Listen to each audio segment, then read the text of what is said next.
da série de livros de romances de Emmanuel, Renúncia, psicografia de Francisco Cândido Xavier, pelo Espírito Emmanuel.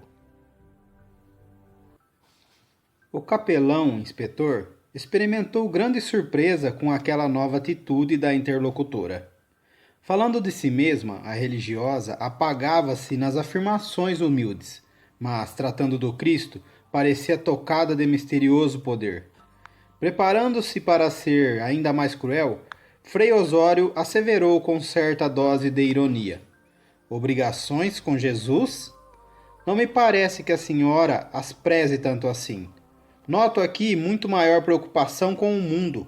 As filhas do Carmelo, em Medina, sob a tua atuação prejudicial, não encontram tempo para tratar da alma. O dia inteiro, grande confusão se verifica às portas desta casa. Uma falsa piedade vai estabelecendo a desordem. Será isso obrigação com Jesus?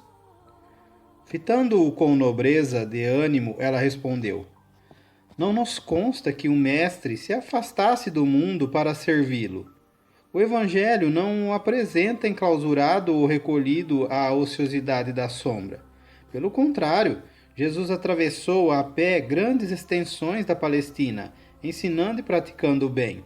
João Batista, nas anotações de Lucas, nos revela como o trabalhador que tem a pá nas mãos. Seu apostolado foi integralmente de realizações e movimento. Era impossível atender à salvação do mundo afastando-se de suas necessidades. Por essa razão, vemos o Messias entre fariseus e publicanos nas festividades domésticas e nos ajuntamentos da praça pública, dando cumprimento à sua missão de amor.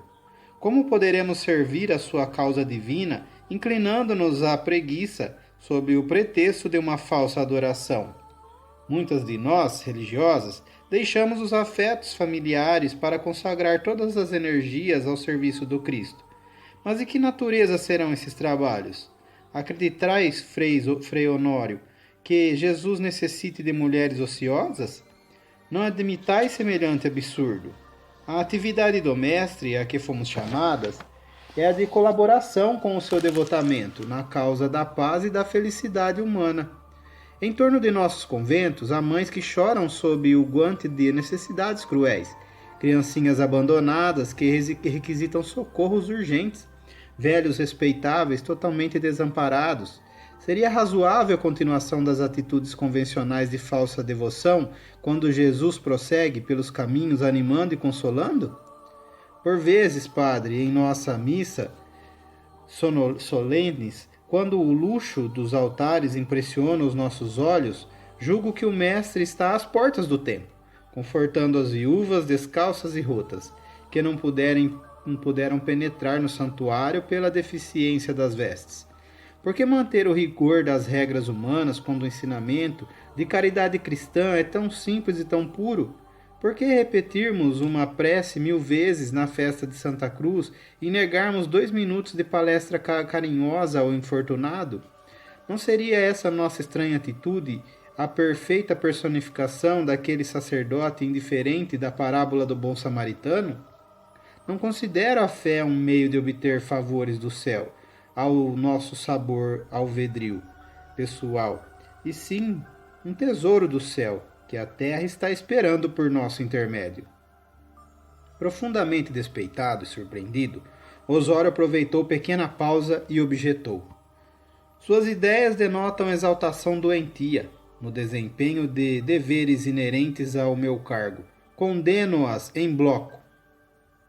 E que entendeis por vosso cargo? Perguntou Alcione com intenso brilho no olhar. Todos os homens dignos têm tarefas respeitáveis, por mais simples que pareçam. Um sacerdote, porém, recebeu do céu missão divina. Um padre deveria ser um pai. Entretanto, vede, os discípulos sinceros escasseiam em todas as comunidades. O mundo está cheio de eclesiásticos, mas só pode contar com raríssimos missionários. Isto é um insulto à autoridade da Igreja, acrescentou o interlocutor irritado. Estás enganado. Minhas afirmativas podem ser uma apreciação de nossa miserabilidade nesse mundo. Mas não podemos esquecer que a Igreja do Cristo é inviolável, nossas fraquezas não a atingem. Vejo que sua opinião é a dos que trabalham atualmente pela destruição da fé.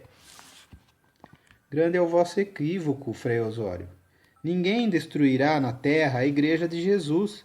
Ainda que todos os homens se concluíssem contra ela, o Instituto Cristão continuaria puro e intangível. Devemos considerar, contudo, que todos os elementos humanos colocados a seu serviço sobre a terra hão de ser necessariamente modificados. Nossos templos, frios e impassíveis, serão transformados mais tarde em casa de amor, como lares de Deus onde as criaturas possam encontrar o verdadeiro culto da sua inspiração e do seu amor sublime. Os conventos deixarão de ser âmbitos de sombra para que o Mestre neles identifique tabernáculos da fé e caridade puras. Nós, monjas, teremos interpretado o serviço divino de outro modo, escalonando pelos hospitais, creches, asilos, escolas. O capelão contemplou-a, assombrado, e exclamou com ironia: com toda essa veia profética que nos pedis a nós outros, os sacerdotes? A filha de Madalena fitou-o com serenidade e sem hesitação redarguiu: vós, por certo, compreendereis afinal que os interesses pecuniários deverão desaparecer das casas consagradas ao Cristo. Por essa época, talvez nós, os padres, sereis como Paulo de Tarso, repartindo a tarefa entre o tear e a pregação, para que a igreja não seja acusada por nossos irmãos de humanidade. Sereis talvez como Simão Pedro, fiel até o fim, depois do período de negação. Longe de esperar resposta decisiva e profunda como esta, o delegado do geral arregalou os olhos e disse colérico: a senhora é uma herética. Se a sinceridade e a verdade são heresias para o vosso critério pessoal, honro-me em servir ao Senhor com a minha consciência. Tomando atitude terrível, qual se maquinasse odiosa vingança, Osório acentuou: ignora que poderei processá-la e punir-lhe o atrevimento? Sem qualquer vislumbre de receio, a filha de Cirilo respondeu: estou certa de que poderão cair sobre mim todos os males do mundo.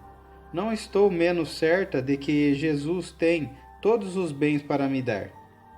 E como se iniciasse o sumário dos pontos essenciais da futura sentença, Frei Osório continuou: pela sua desconsideração aos nossos teólogos mais eminentes, poderá ser acusada como rebelde e traidora aos princípios da fé, partidária dos diabólicos luteranos, passíveis das mais fortes represálias. Deus conhece o meu íntimo, e isso me basta, murmurou a filha de Madalena com sincera humildade. Por suas interpretações audaciosas do Novo Testamento, a ponto de seduzir diversas companheiras para o seu cisma, a senhora deverá conhecer naturalmente uns tantos segredos da velha magia.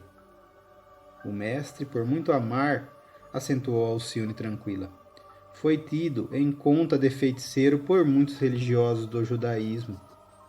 O capelão inspetor dissimulava a grande surpresa que o invadia de minuto a minuto pela inesperada resistência, e prosseguiu: a senhora tem desviado na qualidade de subpriora inúmeras e preciosas dádivas feitas ao estabelecimento, graças a um serviço de desordenado, de falsa piedade pelo próximo, com descaso completo pelos interesses de Deus. Não creio que os interesses de nosso Pai Celestial, esclareceu a interlocutora, seja a destrinja e se agitem entre algumas paredes de pedra.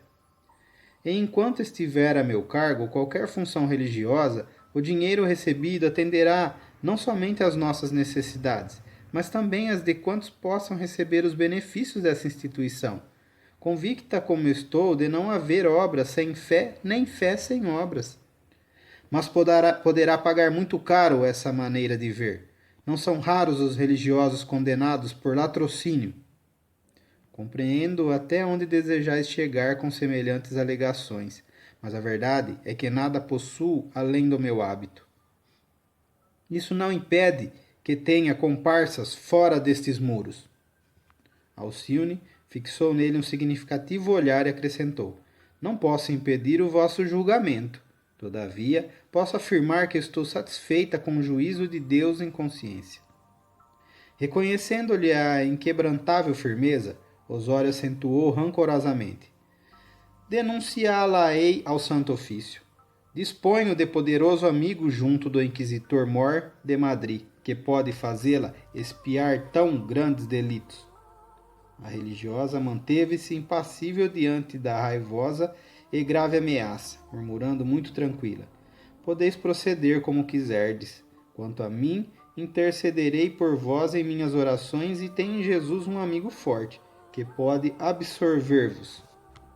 Em seguida, retirava-se para os serviços internos, deixando o capelão inspetor rilhando os dentes.